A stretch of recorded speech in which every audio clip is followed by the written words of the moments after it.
అధ్యక్ష, ఫిబ్రవరి 4, 2024 నాడు నిర్ణయం చేసి ఫిబ్రవరి 4, 2025 ఈనాటికి సరిగ్గా సంవత్సరం పూర్తి చేసుకుంటున్న సందర్భంగా ఈ నిర్ణయము నివేదికగా మారి ఈ సభ ముందుకు ఒక ప్రభుత్వ అధికారిక డాక్యుమెంట్గా ఈరోజు సభలో ప్రవేశపెట్టినాం అధ్యక్ష. అదేవిధంగా ఈ క్రింది సర్వే డేటా మరియు ఫలితాలను పూర్తిగా తెలంగాణ నివాసితులు ఎన్యూమరేటర్లుగా స్వచ్ఛందంగా చెప్పిన సమాచారంపై ఆధారపడ్డాయి. ఈ సర్వేలో నమోదైన కుటుంబాల ఆధారంగా రాష్ట్రంలో 3,54,77,554 మందిని సర్వే చేయడం జరిగింది. ఈ మొత్తం సామాజిక వర్గాల వారిగా సంఖ్య ఈ క్రింది విధంగా ఉంది అధ్యక్ష. ఎస్సీలో 61,84,319 మంది ఉండగా ఇది మొత్తంలో 17.43% ఉంది. ఎస్టీలో 37,05,929 మంది ఉండగా ఇది మొత్తంలో 10.45% ఉంది అధ్యక్ష. బీసీ ముస్లిం మైనారిటీ మినహా 1,64,09,179 ఉండగా ఇది మొత్తంలో 46.25% ఉంది అధ్యక్ష. ముస్లిం మైనారిటీలో బీసీలు 35,76,588 ఉండగా ఇది మొత్తంలో 10.08% ఉంది అధ్యక్ష.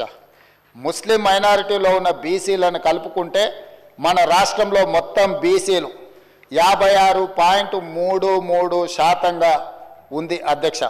రాష్ట్రంలో ఈరోజు ప్రభుత్వం అమలు చేస్తున్న బీసీ రిజర్వేషన్లు ABCDE ఈ అన్ని గ్రూప్లలో 56.33% ఈరోజు బీసీ జనాభా ఉన్నదని చెప్పి నివేదిక మనకు తెలుపుతున్నది అధ్యక్ష. ముస్లిం మైనారిటీలో ఓసీలు 8,80,424 ఉండగా ఇది మొత్తంలో 2.48% ఉంది. ముస్లిం మైనారిటీలో మొత్తం 44,57,012 మంది ఉండగా ఈ మొత్తంలో 12.56% మైనారిటీ జనాభా ఉంది అధ్యక్ష. ఓసీలు 47,21,115 ముస్లిం మైనారిటీలు మినహా ఉండగా ఇది మొత్తంలో 13.31% ఉంది అధ్యక్ష. ఓసీలో ఉన్న ముస్లిం మైనారిటీలను కలుపుకుంటే మొత్తం ఓసీలు 56,01,539 మంది ఉండగా ఇది మొత్తంలో 15.79% ఉంది అధ్యక్ష. అధ్యక్ష, ఈ సర్వే ద్వారా సేకరించిన డేటాను షెడ్యూల్డ్ కులాలు, షెడ్యూల్డ్ తెగలు, వెనుకబడిన తరగతులు మరియు రాష్ట్రంలో ఇతర బలహీన వర్గాల సంక్షేమానికి విధానాలను రూపకల్పన చేయడానికి ప్రభుత్వం ఉపయోగిస్తుంది. ఈ చర్య సమానత వృద్ధి పట్ల ప్రభుత్వ నిబద్ధతను మరియు తెలంగాణ ప్రజల భిన్న అవసరాలను తీర్చే పద్ధతిని ప్రతిబింబిస్తుంది. ఇది డేటా ఆధారిత సమగ్రత మరియు పారదర్శకత ప్రాతిపదిక నడిచే పాలనకు నూతన దశ ప్రారంభాన్ని సూచిస్తుంది అధ్యక్ష. అధ్యక్ష, తమరికి తెలుసు అధ్యక్ష, ఈ దేశంలో బలహీన వర్గాలు, అది హిందువులకు సంబంధించిన బలహీన వర్గాలు కావచ్చు, ముస్లిం మైనారిటీలలో ఉన్న బలహీన వర్గాలు కావచ్చు, మొదటి నుంచి కాంగ్రెస్ పార్టీ, తెలంగాణ ప్రభుత్వం 50% పైగా జనాభా ఉన్నారని మనం వివిధ సందర్భాలలో చర్చించుకున్నాం, వివిధ సందర్భాలలో మాట్లాడుకుంటున్నాం. కానీ ఈ లెక్కలకు సహేతుకత కానీ ఒక పారదర్శకమైన ప్రభుత్వ పాలసీ డాక్యుమెంట్ కానీ లేకపోతే ప్రభుత్వం ఒక క్రమ పద్ధతిలో సేకరించిన సమాచారం కానీ లేకపోవడం వల్ల ఎవరికి వాళ్ళు ఏదో ఒక నెంబర్తో ఏదో ఒక చర్చల ద్వారా చర్చించుకున్నప్పుడు స్థానిక సంస్థల రిజర్వేషన్ల విషయంలో కావచ్చు, విద్యా ఉద్యోగ రిజర్వేషన్లు కావచ్చు, అమలు చేయాలన్నప్పుడల్లా కూడా న్యాయస్థానాలలో మనకు కొంత ఇబ్బందికరమైన పరిస్థితులు ఉన్నాయి అధ్యక్ష. ఈ బలహీన వర్గాల జనాభా లెక్కలకు సంబంధించి ఒకవేళ మనం ఆలోచన చేసి ఈ సభలో మాట్లాడుకోవాల్సి వస్తే, ఈ దేశాన్ని బ్రిటిషర్స్ పరిపాలించినప్పుడు 1931లో కులగణన జరిగింది తప్ప ఆ తర్వాత స్వతంత్ర భారతదేశంలో 75 సంవత్సరాలు పూర్తి చేసుకున్న సందర్భంలో ఎన్నిసార్లు జనాభా లెక్కలేసినా 2001 జనాభా లెక్కలు కావచ్చు, 2011 జనాభా లెక్కలు కావచ్చు, లేకపోతే 91 జనాభా లెక్కలు కావచ్చు, లేకపోతే వెనక్కి వెళ్తే 81 జనాభా లెక్కలు కావచ్చు, ఇట్లా ప్రతి 10 సంవత్సరాలకు ఈ దేశంలో లెక్కిస్తున్న జనాభాలో ఎస్సీ ఎస్టీల వివరాలు మాత్రమే పొందపరిచారు తప్ప బలహీన వర్గాలకు సంబంధించిన ఇతర కులాలు ఉపకులాలకు సంబంధించిన వివరాలను ఏ రోజు కూడా పొందుపరచకపోవడం వల్ల 75 సంవత్సరాలు పూర్తి చేసుకున్న ఈ భారత స్వతంత్ర దేశంలో బలహీన వర్గాల యొక్క లెక్కనే లేకపోవడము, బలహీన వర్గాలకు ఒక ఆవేదనగా ఒక బాధగా మా హక్కులను కాలరాస్తుండ్రు, అసలు మమ్మల్ని మనుషులుగా కూడా మీరు గుర్తించడం లేదు. రాష్ట్ర శాసనసభలో ప్రజలకు సంబంధించి, ప్రజల ఆకాంక్షలకు సంబంధించి, ప్రజల కోరికలకు సంబంధించి చాలా తీర్మానాలు చేసి మేము పంపినాం. ఆంధ్రప్రదేశ్ రాష్ట్రంలో ఉన్నప్పుడు మా గిరిజనుల జనాభా పలచబడి ఉండేది, గిరిజనుల శాతం 6% చూపెట్టబడేది. తెలంగాణ ఏర్పడ్డ తర్వాత ఆ శాతం పెరిగింది. ఆ ధర్మిలో మేము రిజర్వేషన్ పెంచుకుంటామని చెప్పి మాకు పర్మిషన్ ఇవ్వమని చెప్పి, మీరు తమిళనాడుకి ఎట్లయితే ఇచ్చిండ్రో అట్లా మాకు కూడా ఇవ్వమని చెప్పి, తర్వాత కేసు ఏమైతే అయితే సుప్రీంకోర్టులో ఉండేది పెండింగ్ ఉన్నా పర్వాలేదు, అందరితో పాటు మా కథ తేలుతుంది దేశంతో పాటు, కానీ మాకు ఇవ్వండి మా గిరిజనులకు మేము మేలు చేసుకుంటామంటే దాన్ని అక్కడ కాలరాసి పెట్టినారు. 2017 నుంచి ఇప్పటి వరకు ఒక 50 సార్లు లెటర్లు రాసినాం, రిమైండ్ చేసినాం, చెప్పినాం, కానీ చేయడం లేదు. కేంద్రం దాని మీద కూడా తేల్చాలి, లేదా పెద్ద ఎత్తున గిరిజన పోరాటాలు కూడా రాష్ట్రంలో మేము ప్రారంభం చేస్తాం. చాలా పెద్ద ఎత్తున హక్కుల సాధన కోసం ముందుకు వెళ్తామని కూడా మనవి చేస్తూ ఉన్నాం. అదేవిధంగా ఎస్సీ వర్గీకరణ మీద ఇక్కడ చాలా పెద్ద ఎత్తున ఉద్యమాలు జరిగినాయి, చాలా మంది ప్రాణాలు కూడా కోల్పోయినారు. దశాబ్దాల తరబడి ఆ ఉద్యమం జరుగుతూ ఉంది. ఆ విషయంలో కూడా తెలంగాణ శాసనసభ ఏకగ్రీవ తీర్మానం చేసి పంపించింది. దాని మీద ఎస్ఆర్నో ఏదో కూడా తేల్చమని కోరుతా ఉన్నాం. మేము కోరితే దాన్ని బట్టి వాళ్ళు పోరాటం చేయన్నా మంచి చేయన్నా నిర్ణయం జరుగుతుంది. మేము కూడా ఏం చేయాలో ఆలోచించుకుంటాం. కాబట్టి ఆ విషయంలో కూడా తేల్చాల్సిన అవసరం కేంద్రం మీద ఉంది, దాన్ని పెండింగ్ పెట్టే అంశం కాదు. అదేవిధంగా బీసీ ప్రజల నుంచి కూడా డిమాండ్ ఉంది, కులగణన చేపట్టాలి. ఇప్పుడు కొత్తగా జరిగేటువంటి జనాభా లెక్కలలో బీసీ కులగణన చేయమని కోరుతా ఉన్నారు. అందులో తప్పేం లేదు. ఎవరి కులం ఎంతో తేలితే దాన్ని బట్టి కూడా మంచి చెడ్డను కొన్ని నిర్ణయాలు జరుగుతాయి. అన్ని ప్రభుత్వాలు నిర్ణయాలు తీసుకునే అవకాశం ఉంటుంది కేంద్రంతో పాటు. ఈ లెక్కలు దాచిపెట్టాలి అనేది ఎందుకు సమంజసం, ఎట్లా సమంజసం, ఎందుకోసం దాచిపెట్టాలా? పారదర్శకంగా ఉంటామని చెప్పే ప్రభుత్వాలు ఎందుకు లెక్కలు దాచిపెట్టాలి? అవసరం ఏంది? కులగణన చెయ్యము అని ఎందుకు చెప్పాలా? దానిలో ఉన్న సెన్సిటివిటీ ఏంది? ఈ రోజుండే నాగరిక ప్రపంచంలో ఎవరి జనాభా ఎంతనో తెలిసేలేనటువంటి దుస్థితిలో దేశం ఎందుకు ఉండాలా? ఏం అవసరం ఉంది? దేనికోసం ఆపెట్టాలా?